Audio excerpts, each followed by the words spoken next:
Hi, it's April Braswell, dating expert from aprilbraswell.com. Welcome. You've seen it, both the men and the women. Now, this whole problem, I just loosely covered the topic.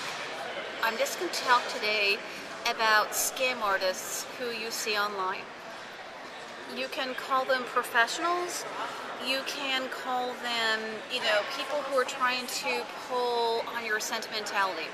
Whatever other label you can use, I'm just giving the umbrella term that they're scam artists. And what's happening both for men and for women is they're really ruining the experience of online dating by their presence there. They're inviting you to their website in some cases, or where they live more than 50 to 100 miles from where you are, and they want to get to know you. And, but we can do so much here online. Come look at my webcam. Please email me and get to know me and share all of your life stories, secrets, and your heart with me for 6 months before we'd ever possibly meet. Trust me, 99% likelihood you're never going to meet. This person is in one way or another a scam artist. Now, it's both happening at the dating sites, but it's also happening at the broader topic of the social networking sites, at Facebook, at MySpace. I haven't heard about it happening as much at LinkedIn, but I'm sure it's at all, probably at High Five, and all the ones where they're very much the socializing kind of sphere. You want to be very, very careful. What I basically point out with this is kind of about 3 points you want to be using to protect yourself. 1, oh, for goodness sake, okay, 4. 1, for goodness sake, do not include the date of your birth as being visible in your profile. Go over at Facebook, it is in your info tab. You click on info, you click on your birth date, and there's a pull down box that shows where you get to select to display month and day only of your date of birth. Select that. Make sure that your year is not showing. That's the first thing to just very carefully protect yourself. After that, in terms of people who are typically more than, let's say, about an hour away from you, so I say like 50 miles or so, 50 to 100 sort of miles away from you, where you cannot really readily meet them within an hour or maybe like an hour and a half, 2 hour drive, or they do an hour and a half, 2 hour drive. These are people to immediately be wary of. The other attribute they typically have, it cracks me up. Okay, the scam artist women typically are really, really good looking. They might live in another country, and they start to give the guys, because men actually really do want to help women, they're typically giving the guys some kind of a bleeding heart kind of a story. Oh, I have this. They're like starting to connect with you, and then they'll tell you, oh, my mother needs an operation. Please send me money.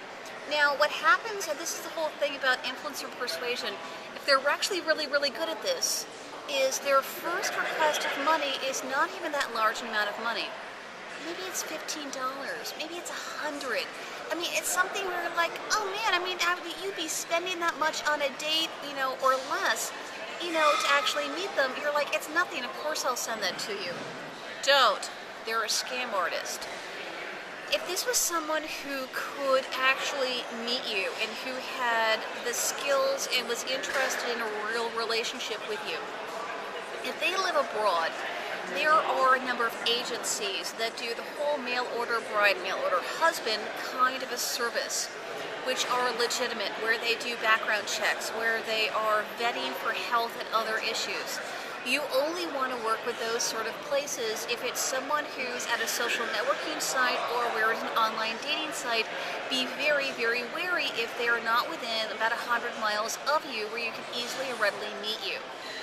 I say scam artists because to me also someone who lives a couple of thousand miles away and they have this fantasy of where like, I picked you, you were so beautiful. I picked you, you were so kind-hearted and handsome.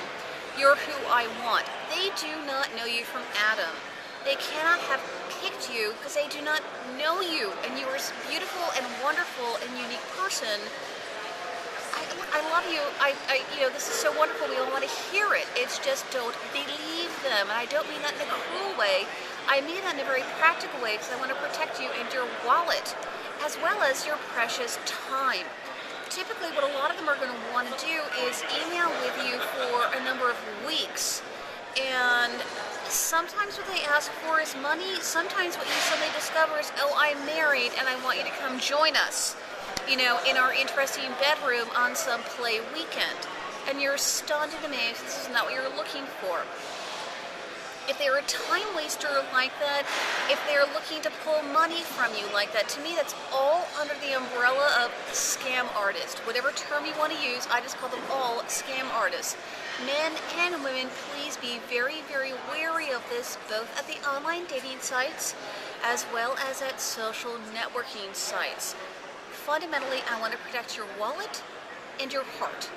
Please do chime in. I know you all have stories as we've all been approached by them. Please do chime in here in the comments. Let me know what's going on and how this is helping you or what you've experienced and what your story of heartache is and where someone has wasted your time or maybe taken you for a couple of bucks. Happy dating and relationships. It's April Braswell from aprilbraswell.com.